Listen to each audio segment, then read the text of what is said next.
Bro, Okay. your comment? Okay.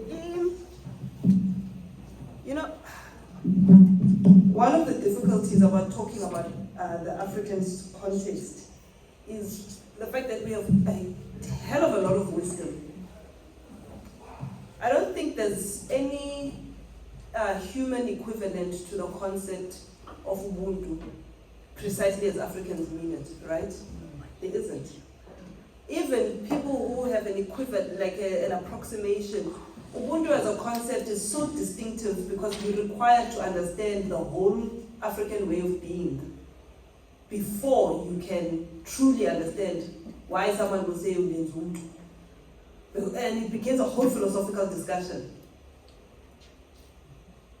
I start with that because what you're saying is the point. But our concepts then meet reality, which is not owned by us. Then the EFF will come and say, how we want to own the reality, right? We have the concepts and we have the wisdom. We don't own the reality. We don't own the material. We don't own the heart. I think what we then face with is a difficult situation of then how, with the little that we have, are we going to own this? And by own, I don't mean own it in the Western mode or owning in a greedy way. I mean, how will it become home again? I sense that there's a problem. Economics, I don't know. We've tried to make home for humanity. They can complain, but we've improved. But here's the thing: it takes the unity. So I wouldn't even fight for. Actually, you have to fight for everything. So you'd have to fight for the language, and 20 times, Dr. Jubel. You need that. It takes a black adult or an adult of a certain kind to raise the culture that you require. So it's all these multiple things. You will need to argue for more of this if you want to feel that you are now home.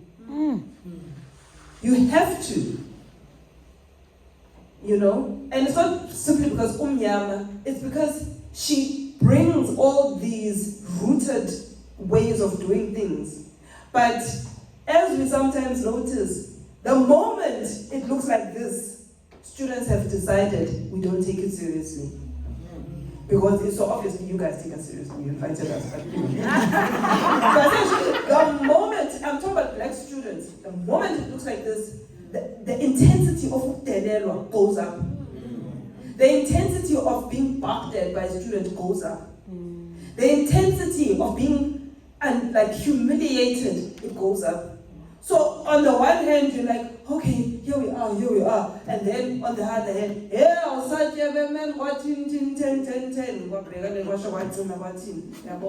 now you have to, anyway, so I just wanted to say it's many strands of that thing. And it's the faculty will need a whole approach. The humanities, I think, we were not even called humanities, we fought for something there. Anyway, let me just quickly say we have to bring together the wisdom of Africa with the realities of the world. Ubuhlanti, what does it teach? Humanities is going to be so bored because he hears me say these things all the time. What does Marx have to say about Ubuhlanti?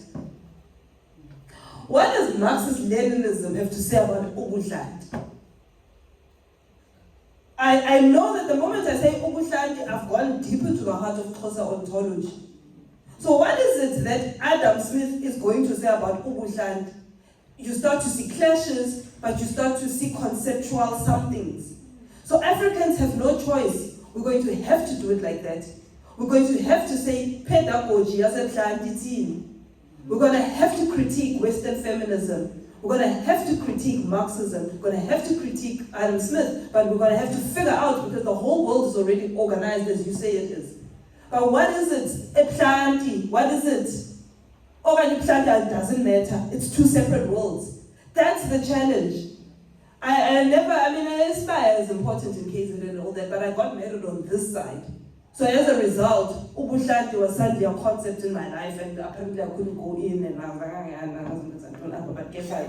But I had to somehow learn these things, and then bafana abantu balapha, they're like, ina makotisela. I'm like, I know. Makotisela. Okay, fine, whatever. I'm not closer than you. Relaxed about certain things, but fine. Here's my point. I had to just be like, look, Shanti law is a very deep concept, and I wonder what it means. And I started there, and then by starting there, saying, Upslant, oh my God, this is such an ontological concept of epistemology, of how knowledge is imparted, of how tradition is made coherent, of how being in the world is imparted. And from the youngest age, I'll just conclude with this. These little kids, where even culture is supposed to be lost, but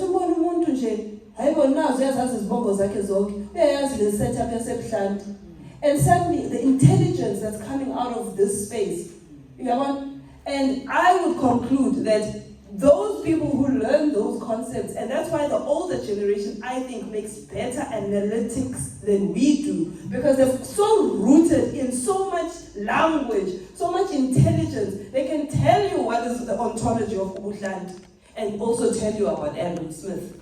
And that person is a danger in the world. The person who combines those two things, Guloto computer in Japan, not in law, Oya, Ayoteta, Esas Toza, Esas, what's that girls' school shame? There's a girls' school here, I hear about collegiate or something. And you just like, you need these epistemic worlds richly together. Then you'll compete with Japan, because guess what? That's what Japan does. That's what China does, and they're not sorry. They learn the English and they learn the Chinese things, and then they give them the skills, and you wonder why they are ahead in artificial intelligence. The equivalent of pedagogy, they know it. That's why they're ahead. See? Yeah. In isiXhosa we say, in other words, really, you don't want to talk on top. But I want to say, Sisi, that I want to say firstly, I want to acknowledge Prof is here, our HOD. Thank you so much, Prof, for coming. Kaloku mna Sis Nomalanga, you learn. I like what do they call it? Acknowledging. Because if we don't acknowledge each other, and we disrespect each other, disrespecting is not just to say a vulgar language. If your elder is in the house, you must acknowledge. I was taught like that. Hence, I'm acknowledging my HOD. Prof, thank you so much. As is, the environment is provided for its student in each department, and in our department too. If there is anything, remember that as lecturers, we are different. We all unique, just like these fingers, just like this hand. There's a reason why there is this, and there's a reason why this one is like. There's a reason why there's a small difference between these three. And so to me, I want to say, understand who is your lecturer, understand. And then language is important in that if you don't understand, you say as a student, because you are the one, the lecturer is lecturing, you're the one who doesn't understand. You have a duty to say, you know what, I didn't understand this and this. But it could be that, so and so, perhaps if you say it, but remember that as lecturers, all unique in our spaces, we're not all isiXhosa lecturers. We don't all speak isiXhosa. So there's a certain amount where you have to relate and be able then to say to your lecturer, is it possible that Udok can help us? I'm just mentioning an example. There are so many other Xhosa lecturers, but I'm just mentioning an example. That is allowed. you know. So to me, nguwe ovashu, and therefore as a student, you have to learn to say it. And some students will come and say it to me in Afrikaans. Some will come and say it to me in isiXhosa. Some will come and say it to you know, in whatever language. But you have to remember that you must work with your lecturer that is put in front. And if there's something else more, discuss it with your lecturer. You know, whether it's online, have a meeting or whatever. I always say, you know, Susomalanga in Faziland, they say that in isiXhosa, siyawoth umlilo izinja. You've heard that, Mos. When they go to like bathi emabhasweni, what is emabhasweni? To the kitchen tea parties, and the elderly will say, and when they are saying to the makoti to be, and they say, yo, izinja ziyawoth umlilo. In other words, izinja, it's the concept of saying that it's not as easy as you think it is. But why is it not easy? I always say it's you who makes it difficult. Because you have to come up. You have to find a way of coming in. I always say to my players, when I haven't put you on court, what is the duty of my reserves? The duty of the reserves is to see what's wrong in the team. If the coach puts me in, how am I going to improve the score or the performance of my team? So you're not sitting in that chair being mumbled, coach didn't put me in, he put uban. No, it's about saying, I'm sitting here and I'm watching. What's wrong in my team? Why are we playing this way? When I come in, what will be the difference that I make? Because you have to make a difference. And that's what I'm wanting to say to you. You have to make the difference of your own situation. And the students, you have your student structures. And therefore, it is your package. It is you or for sure. Because remember, at the end of the day, if I ask some students say, man, like one day I asked them, if I come and teach in isiXhosa and I have a isiXhosa lecture, you know, an isiXhosa lecture, how many of you would come? Yeah, so it's really not about, you know, the equation of, hi, I just want to do Xhosa. But some students do have, because their lecturers were code switching in class. Now it's a different philosophy because in class, so you have to say now, can I put a reverse? And then which one am I going to use? And if I don't understand, can I ask my lecturer to say, I'm not understanding. Perhaps, is it possible that this and this, this and this? You talk. So it is you know that development, not for, but with. It's not about lecturers saying, what is it that she wants and what is it? But development is with.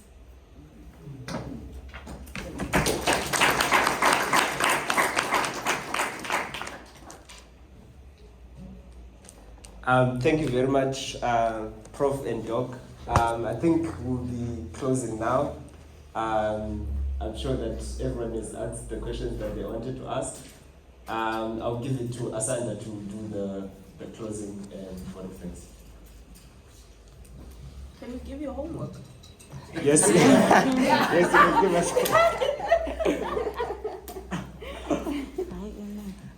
Let's give them homework. Yes, yes.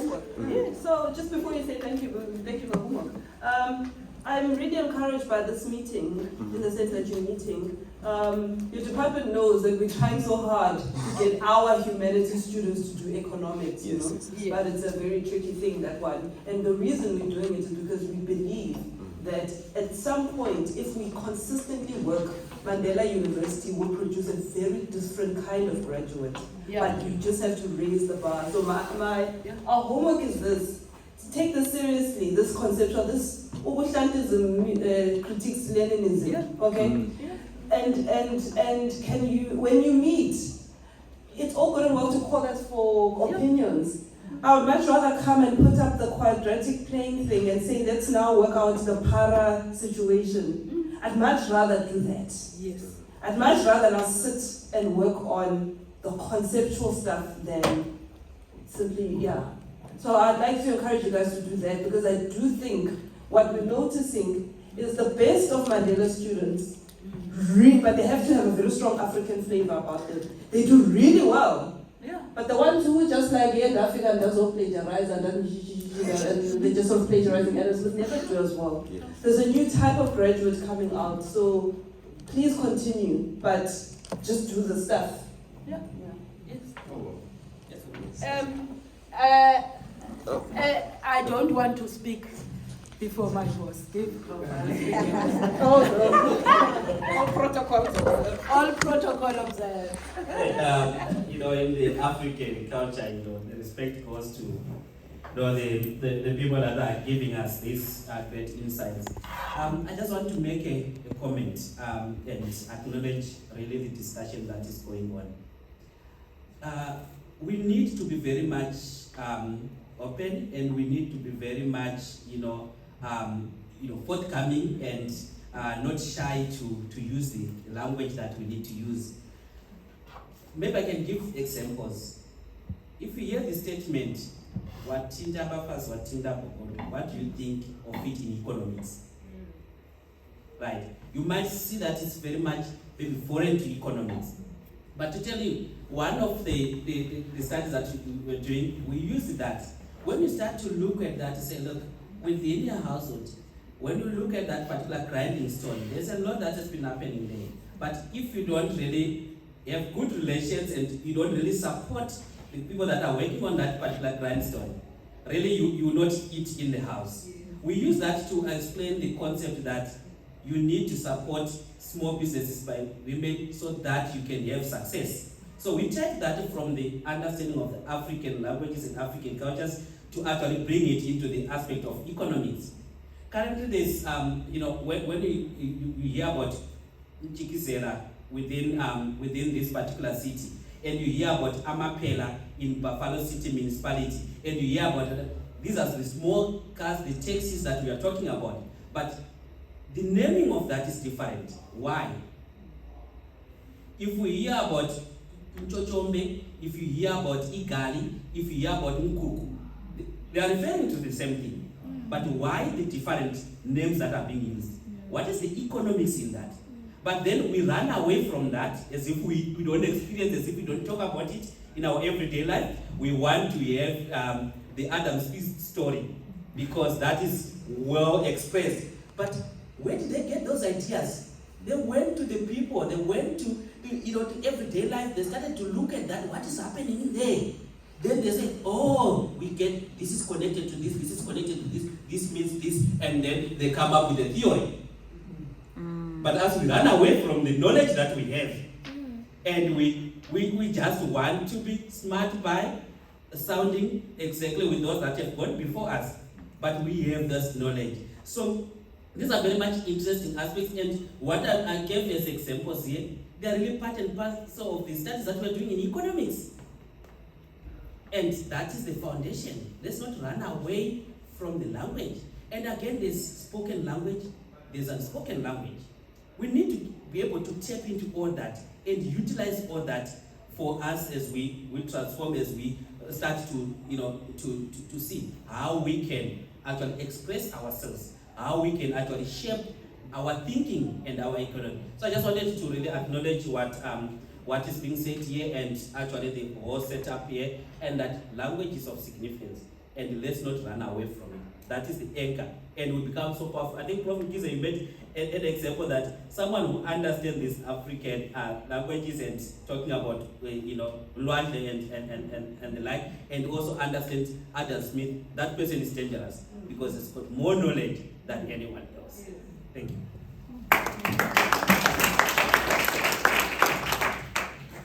Yeah, my last words are that, ladies and gentlemen, let us begin to recognize and acknowledge our languages and be tolerant of each other. Yes, Uprof has spoken about Ichochombe and whatever. You know, where I come from, they speak about Iglamis. You know, yes, and it's not a root. They spoke of Unkostas Kaban, and then they speak of Umkaba. You know, but you know, in some areas that's considered a little bit, you know, but it is what it is, because it is, and it will be what it is, because it is what it is. Oh, yeah. Yeah. So we must begin to recognize and claim the spaces of languages, because it's our identity as students. And as it was said, I think by Ubuti here, you know, you don't watch how well she speaks this Zulu or this, you know. You don't speak the language because you want to Englishise yourself, or you speak isiXhosa to Xhosarize yourself, you know. But we must be tolerant as students. You know, remember our value at NMU is diversity. So we must be able to put that in context, because to me, language revitalizes the economy. Thank you so much.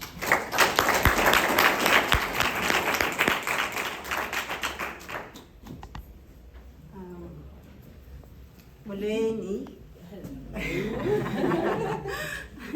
Mna ndingu-Asanda Okokoyo, and my assignment namhlanje is to do closing remarks, ukuqukumbela le indibano yethu yanamhlanje. This session has been very eye-opening, and the engagements also were very much constructive. Andifuna uthetha kakhulu, andifuna ukumosha the atmosphere. Nento bezithethiwe ndizibhoxe. But I do want to thank iziphika zethu, uProf Nomalanga Mkhize, no-Dr. Nononto Jubele, for honoring the invite yethu and coming to present apha namhlanje i-thoughts zenu ezi-provoking.